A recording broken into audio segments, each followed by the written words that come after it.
ఆ తల్లి ఆకలి రూపంలో శరీరంలో ఉండి నువ్వు తిన్నటువంటి పదార్థం పూర్తయిపోయింది కాబట్టి మళ్ళీ కొంత పదార్థాన్ని వెయ్యి అని అడుగుతుంది.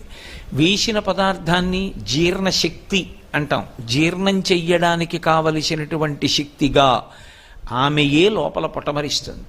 ఒకడికి ఉపన్యాస శక్తిగా, ఒకరికి పాట పాడే శక్తిగా, ఒకరి యందు ఒక మంచి వాద్యాన్ని మ్రోగించగలిగినటువంటి శక్తిగా, ఒకరి యందు కార్యాన్ని దక్షతతో నిర్వహించగలిగినటువంటి శక్తిగా ఆవిడ ప్రచోదనమవుతుంది. ప్రచోదనమై ఆమె ఆయన చేత ఆ కార్యాన్ని సాధింపచేసి ఆయన ఆ కార్యాన్ని సాధించాడు అనేటటువంటి కీర్తిని కట్టపెడుతుంది. అందుకే యశస్విని అని పేరు. ఒక వ్యక్తి ఒక విషయంలో అపారమైనటువంటి కీర్తి పొంది ఉన్నాడనుకోండి, అలా కీర్తి దేని చేత పొందుతాడు అంటే